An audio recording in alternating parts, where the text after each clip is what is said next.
नमस्कार। नियमित कार्यक्रम 6 प्रश्नमा यहाँलाई स्वागत छ। म राजीव खत्री। नेपाली कांग्रेसमा पुनः महाधिवेशनको चर्चा सुरु भएको छ। सभापति शेरबहादुर देउवा पक्षले समयमै महाधिवेशन गर्न नखोजेको भन्दै अहिलेको पार्टीको वैधानिकता कसरी बचाउने भन्ने दबाब पार्टीभित्र व्यापक रूपमा बढेको छ। विधानले दिएको म्यादमा महाधिवेशन गर्न नसकेको कांग्रेस संविधानको धारा 269 को उपधारा 4 ले दिएको सुविधाका कारण संवैधानिक सङ्कटमा पर्नबाट जोगिएको थियो। तर भदौमा पनि महाधिवेशन नभए कांग्रेस वैधानिक सङ्कटमा पर्नेछ। प्रजातन्त्र र प्रजातान्त्रिक व्यवहारलाई आफ्नो मूल सिद्धान्त मान्दै आएको नेपाली कांग्रेसभित्र अप्रजातान्त्रिक व्यवहार र शैली बढेको भन्दै पार्टीभित्रै आरोप लाग्न थालेको छ। आज हामी कांग्रेस महाधिवेशन लगायत समसामयिक राजनीतिक विषयमा रहेर कुराकानी गर्दैछौँ। हामीसँग हुनुहुन्छ नेपाली कांग्रेसका नेता वीरबहादुर बलायर। वीरबहादुर सर, यहाँलाई स्वागत छ। धन्यवाद। आराम हुनुहुन्छ? ठिकै छ। अब यो पार्टी महाधिवेशन नै टार्न खोजेर सभापति देउवाले पार्टी सकेसम्म आफ्नो कब्जामा राख्न खोजेको अप्रजातान्त्रिक चरित्र देखाएकै कारण पार्टीका हरेक अङ्गमा अप्रजातान्त्रिक संस्कार बढ्यो भनेर आरोप लागेको छ। त्यो पनि आफ्नै पार्टीभित्रबाट। के भन्नुहुन्छ? अब यो कुरा के हो भने श्री पशुपतिनाथले सबैलाई रक्षा गरून् कि अहिले देशमा चाहिँ राजनीतिक दलहरूमा लागेको डढेलो चाहिँ अब कांग्रेसतिर नसरोस्। चाहिँ सबै नेता र कार्यकर्ताहरूलाई संयम भएर जिम्मेवार भएर चाहिँ प्रस्तुत हुनका लागि पनि म अनुरोध गर्न चाहन्छु। अर्को कुरा, कांग्रेसका लागि हो कि कांग्रेस देश र जनताका लागि हो, यो बुझ्नु अहिले चाहिँ कांग्रेसका नेताहरू र यसका कार्यकर्ता, शुभचिन्तक अनि यसका समर्थकहरू सबैले बुझ्नुपर्ने चाहिँ वर्तमान परिस्थिति हो। कांग्रेस आफ्ना लागि हो भने त आफ्ना लागि हो भने को कांग्रेस आफ्ना लागि हो, त्यो कांग्रेसले बुझ्नुपर्ने कुरा छ। त्यस्ता कांग्रेसले बुझ्नुपर्ने कुरा छ। यदि कांग्रेस देश र जनताका लागि हो भने देश र जनताको परिस्थिति के हो अहिले, त्यसका बारेमा हामी गम्भीर हुने या नहुने, अहिलेको अवस्थामा चाहिँ देश र जनता, वर्तमान राजनीतिक शासन पद्धति, वर्तमान ओली सरकारको रवैया र देशमा नेपाली कांग्रेसले को नेतृत्वमा भएको संविधान चाहिँ संविधानको कार्यान्वयनको दिशा र चाहिँ संविधानको हर हालत र चाहिँ त्यसको संरक्षण, सम्वर्धन र त्यसको चाहिँ कार्यान्वयन गराउने कुराहरूमा कांग्रेस चाहिँ हुने कांग्रेस चाहिँ जिम्मेवार हुने नहुने महत्त्वपूर्ण कुरा त्यो छ। र देश लिगमा हिँड्ने कि नहुने, देश लिगभन्दा बाहिर गइसकेको वर्तमान परिस्थितिमा अहिले ल्याएर यो अधिवेशन हुने नहुने, कसरी हुने, के हुने, अधिवेशन त कुनै हालतले पनि अधिवेशन हुन्छ।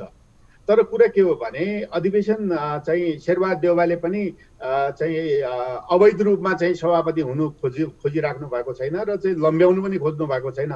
आरोप प्रत्यारोप लगाएर खालि त्यति गरेर यसले चाहिँ कसैलाई चाहिँ व्यक्तिगत रूपमा त न्यानो होला, तर समग्र रूपमा देश, जनता र स्वयं कांग्रेसका लागि चाहिँ राम्रो हुँदैन र क्षति नै हुन्छ यसले। अब यो हजुर यहाँले भने जस्तै अब अधिवेशन समयमै हुन्छ त यहाँले भन्नुभयो, तर तल्लो तहको अधिवेशन हुनका लागि क्रियाशील सदस्यता छानबिन समितिको नामको अन्तिम टुङ्गो लगाउनै गाह्रो भयो। अब यो क्रियाशील सदस्यता छानबिन समितिले आफ्नो कार्य सुरु गर्ने वातावरण पार्टीले नबनाएको भनेर भनिरहेको अवस्था छ।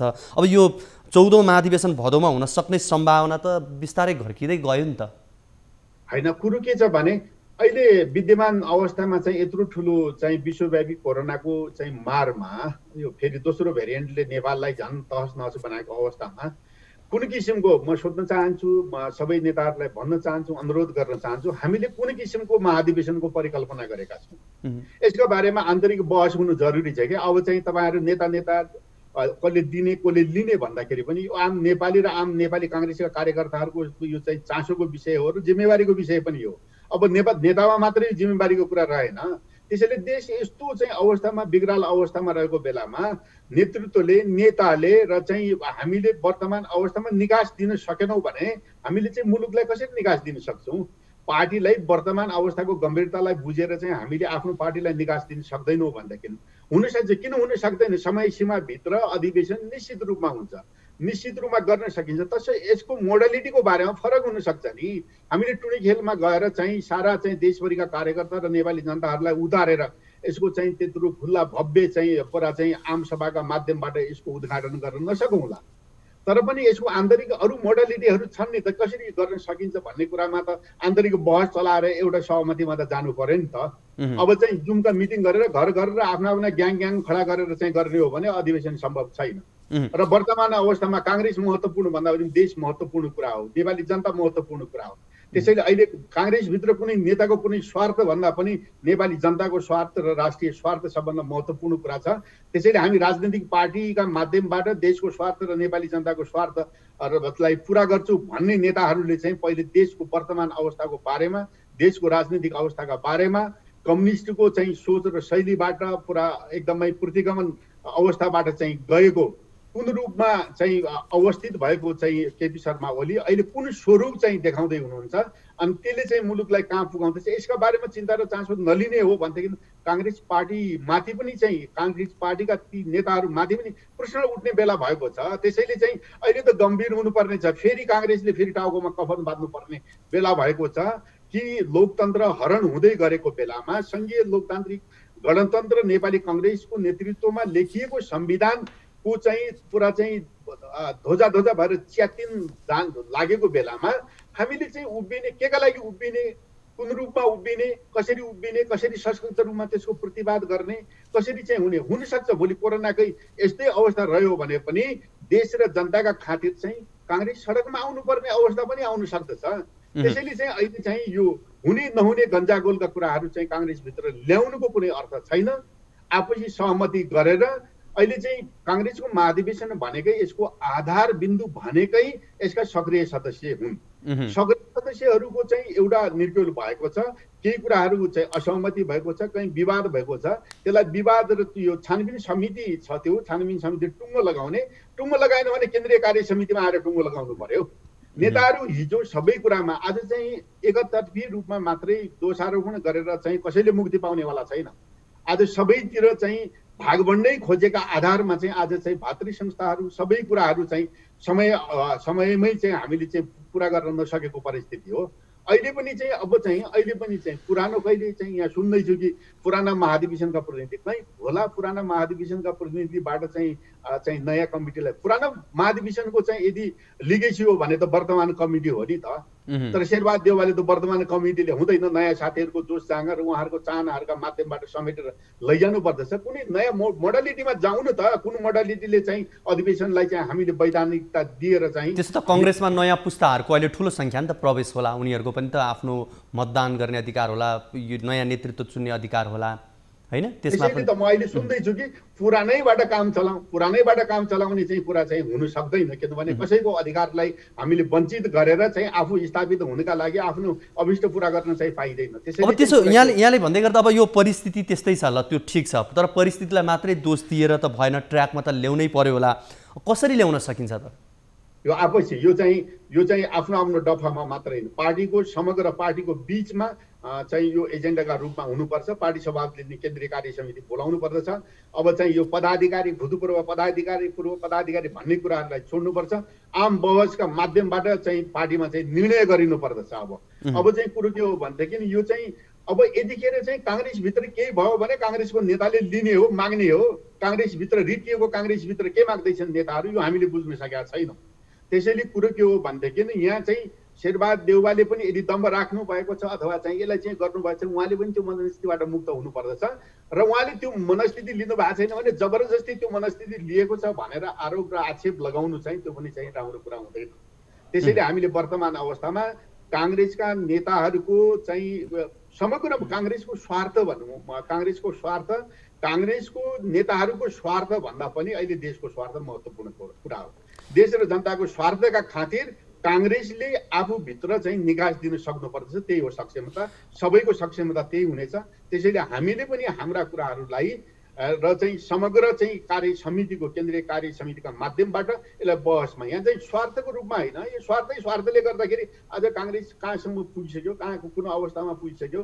आज भातृ संस्थामा अंश बन्ना, भाग बन्ना, तेरो र मेरो भन्दै आज चाहिँ कुन किसिमको चाहिँ अवस्थामा हामी छतविच्छेद भइसक्यौँ। अझै पनि हामीलाई चेत आउने होइन, अझै पनि हामीलाई होस आउने होइन भने अनि के हुन्छ त? के भन्छन् जनताले? त्यसो भए महाधिवेशन समयमै सम्पन्न गर्ने काममा सभापति देउवाले सक्रियता नदेखाउनु भएको भनेर आरोप लाग्नुको पछाडिका कारण चाहिँ यहाँले के देख्नुहुन्छ? त्यो केही पनि होइन, उपाय देऊ न त। सबैले उपाय दिउँ। उहाँले चाहिँ भनिराख्नु भएको छ, हिजो पनि मैले देखेँ उहाँले भनिराख्नु भएको छ, सबैलाई समेटेर कुन बाटोबाट चाहिँ अधिवेशन, किनकि म पनि लोकतान्त्रिक चाहिँ लोकतन्त्रका लागि लडेको मानिस हुँ। गैर लोकतान्त्रिक चाहिँ पद्धति र बाटो चाहिँ म आफूलाई अवस्थित गरेर म चाहँदैन र चाहिँ कुन लोकतान्त्रिक बाटोबाट चाहिँ देखिने यत्रो ठुलो लोकतान्त्रिक बाटोको मूल्य र मान्यता, यसका चाहिँ सिद्धान्त र यसका आधारहरू कहीँ पनि चाहिँ नबिग्रिने गरी चाहिँ हामी जाउनु त अगाडि के हुन्छ उपाय, यसको बारेमा कुराकानी गरौँ। तर यो हुनु भएन कि यही माध्यमबाट जाऊ, यसरी जाऊ अथवा चाहिँ यो गर, आज चाहिँ भन्ने कुरा चाहिँ यो चाहिँ त्यति राम्रो कुरा हुँदैन। त्यसैले उहाँ चाहिँ सभापति हो, तर सभापतिलाई राखेर चाहिँ कुरा गर्नु चाहिँ जरुरी चाहिँ हुन्छ नै। तर सभापतिलाई यो गर तिमीले भनेर चाहिँ भन्नुको मतलब सभापति आफैमा एक्लो पनि केही पनि होइन, तर समग्र काङ्ग्रेसको कार्य समिति, केन्द्रीय कार्य समिति महत्त्वपूर्ण कुरा हो। हामीले केही अब निर्णय गर्दाखेरि कुनै चाहिँ कसैको कोठा र बैठकमा अब निर्णय गर्नुभन्दा पनि काङ्ग्रेसको कार्यालयमा समग्र कार्य समितिको चाहिँ हामीले केन्द्रीय कार्य समितिको पुरा तागतले, पुरा सोचले, पुरा चाहिँ नेताहरूको उपस्थितिले अब निर्णय गर्न चाहिँ जरुरी चाहिँ छ। तर यहाँले यसो भन्दै गर्दा वरिष्ठ नेता पौडेलले चाहिँ प्रधानमन्त्री केपी शर्मा ओलीको प्रवृत्ति, सत्तामोह र यतापट्टि कङ्ग्रेस सभापति देउवाको यो सत्तामोह, यो पदच्युत चाहिँ यो भइरह्यो भन्ने एउटै प्रवृत्ति देखियो भनौँ न। उहाँले यसरी भनिरहनु भएको छ नि, उहाँले त्यति खुलेरै भन्नुभएको कुरा हो।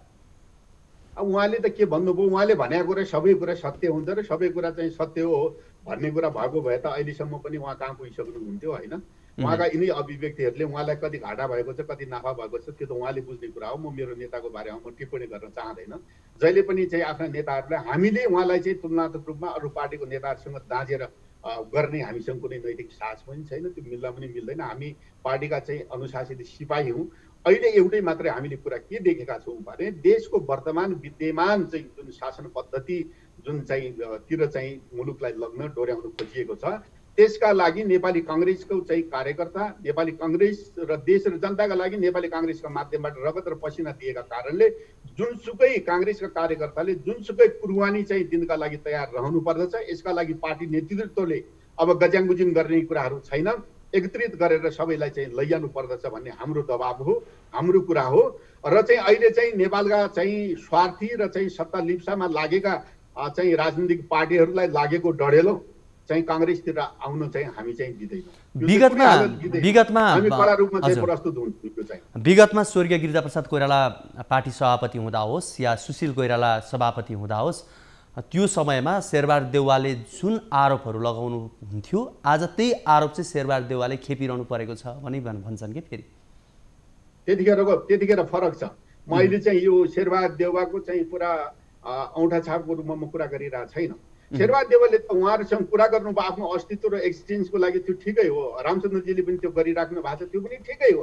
त्यसलाई चाहिँ नाइ भन्न चाहिँ मिल्दैन, नगार्न मिल्दैन, जो नेताहरूले गर्नु भएको छ। तर कुरा के हो भने समय ठुलो कुरा छ, समय बलवान हो, समयमा निर्णय गर्न जरुरी हो। महाधिवेशनमा जाने, अंश खोज्ने, अंशपण्डा खोज्ने, भाग खोज्ने, अनि चाहिँ त्यहाँ गएर त्यसलाई फुलफेज नगर्ने, अनि आएका देशभरिका कार्यकर्ताहरूले चाहिँ भातृ संस्थातिर पनि भोट हाल्न नपाउने, विभाग खोज्ने, विभाग दिइने, विभागका चाहिँ नाउँहरू नदिने, अनि चाहिँ कार्य शेरबहादुरले दिएको छ त लिन किन सकिएन त?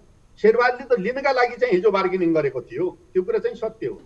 तर हिजो लियो शेरबहादुरले, तर आज शेरबहादुरले दिँदाखेरि किन लिइँदैन त?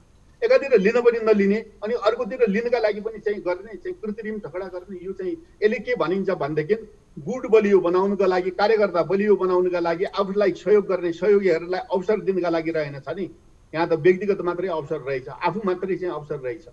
त्यसैले कुरो के हो भने अधिवेशनले चाहिँ टुङ्गो चाहिँ लगाउनै पर्दछ। अब चाहिँ अधिवेशनले यस्तै गरेर चाहिँ यो चाहिँ खालि चाहिँ यो के भयो भनेदेखि हामी पनि अब चाहन्छौँ यो पार्टी चाहिँ कस्तो नेतृत्व र कुन नेतृत्वले चाहिँ डोर्याउन सक्छ, कहाँ के किसिमको विश्वसनीयता छ, कोसँग विश्वसनीयता छ, यो चाहिँ यो कडी चाहिँ जाँच्ने कडी त कार्यकर्ता हो नि। तर कार्यकर्ताको माझमा ठिकै छ नि, भोलिको दिनमा हामीलाई नै मानेन अथवा कसैलाई मानेन, अझ चाहिँ कोही गर्यो भनेदेखि जबरजस्ती महु भनेर भन्नुपर्ने कुनै आवश्यकता त छैन नि त। कार्यकर्ताको मन जित्न सकेन, देशका लागि गर्न सकिएन, समाजका लागि गर्न सकिएन, आफ्नो पार्टीभित्र पार्टीका साथीहरूलाई रिजाउन सकिएन, उनको मनोभावना बुझ्न सकिएन भने त हुन्छ नै त्यो हो नि।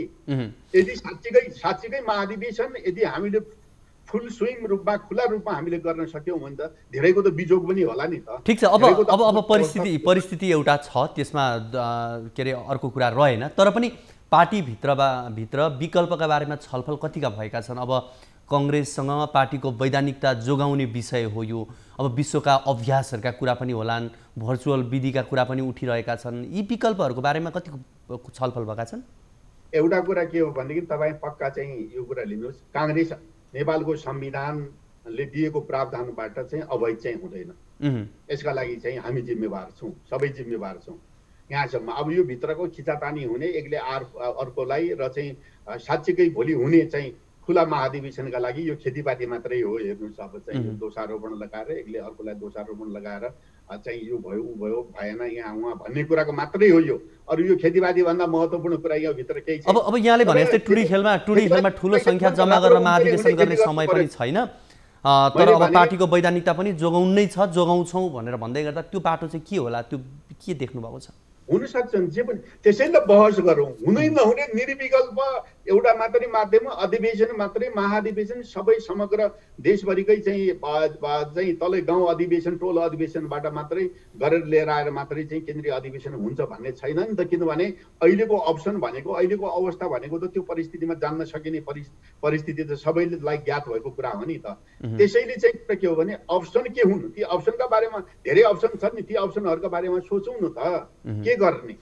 अब यहाँ हिजो भनेको छ कि हिजो मैले सुन्दै थिएँ रामचन्द्र दाईको चाहिँ भने 1 वर्षका लागि अन्तरिम व्यवस्था चाहिँ ल्याउनु हुँदैन है यो पार्टीभित्र। मेरो चाहिँ अब 1 वर्षका लागि 6 महिनाका लागि, अनि हामीले त गऱ्यौँ नि त, अधिवेशन गर्न सकिएन भनेर 1 वर्ष थप्यौँ नि त, अझ गर्न सकिएन भने 6 महिना थप्यौँ नि त। खै त्यो 1 वर्षले निकास दिए, खै त 6 महिनाले निकास दिएको। त्यसो हो भने त अझको 1 वर्ष पनि चाहिँ परिपूरकै हुन्छ र परिपक्वै हुन्छ भन्ने कुराको पनि त छैन नि त। तर महाधिवेशन गरिसकेपछि फुल म्यान्डेट चाहिँ भएको महाधिवेशन चाहिँ हुनुपर्छ, चाहे भर्चुअल होस्, चाहे सहमतिमा होस्, चाहे चाहिँ केहीमा होस्, जेमा भए पनि चाहिँ कुरो के हो भनेदेखि यो चाहिँ अन्तरिम महाधिवेशनको परिकल्पना चाहिँ राम्रो चाहिँ कुरा आइ हुन्छ। हामी यो कुराकानीलाई निरन्तरता दिनेछौँ। यति बेला भने पालो भएको छ छोटो ब्रेकको।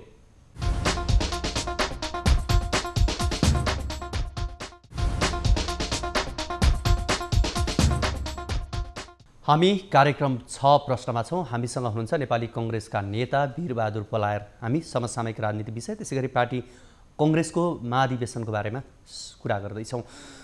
वीरबहादुर सर, यहाँलाई फेरि पनि स्वागत छ। धन्यवाद। अब राष्ट्रिय राजनीतिको कुरा गरौँ। पछिल्लो राजनीतिक घटनाक्रमलाई यहाँले कसरी हेर्नुभएको छ? यो त नेपालको राजनीतिमा सबभन्दा दुर्भाग्य हो। सबभन्दा ठुलो उपलब्धि नेपाली जनताले उपलब्ध गरेको चाहिँ नेपालको चाहिँ राजनीतिक इतिहासमा यो महत्त्वपूर्ण चाहिँ फेज हो। तर यो फेजलाई चाहिँ जसरी आज चाहिँ केपी शर्मा ओलीले चाहिँ तहसनस गर्नुभयो, जसरी चाहिँ यो उपलब्धिलाई वास्तवमै योभन्दा ठुलो उपलब्धि परिकल्पित पनि छैन र चाहिँ हिजोको इतिहासमा पनि यो चाहिँ थिएन पनि। तर आज बडा चाहिँ देशलाई कुन बाटोमा जाने हो, कुन देश कुन अवस्थामा जाने हो भन्ने कुराको कुनै टुङ्गो छैन।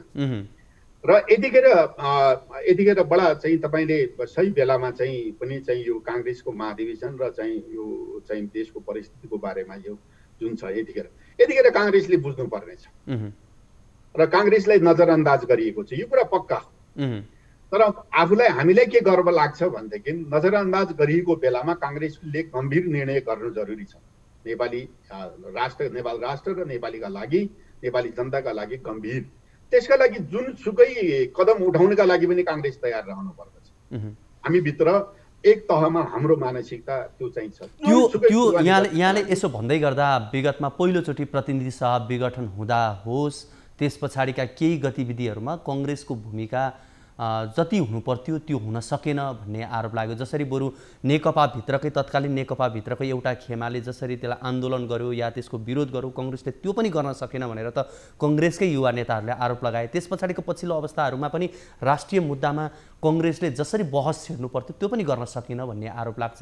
र आजको अवस्थामा कहीँ कतै कङ्ग्रेसले मौन बस्दिएका कारणले गर्दा यो अवस्था आएको हो भन्ने पनि छन् नि।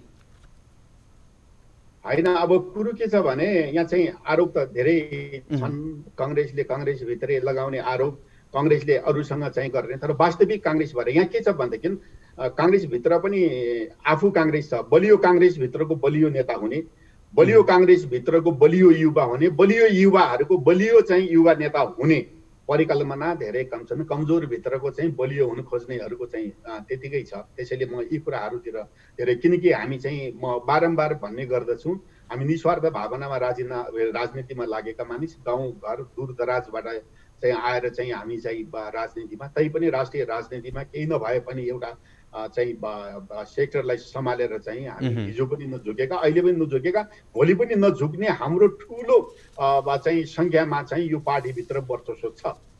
तर कुरो के हो भनेदेखि अहिले यति गतिविधि, जुन गतिविधि चाहिँ ओलीले चाहिँ गर्नुभएको छ, जुन तहस नहस आज चाहिँ गर्नुभएको छ ओलीलाई त जति ठुलो पनिसमेन्ट दिए पनि त्यो चाहिँ कमै हुन्छ।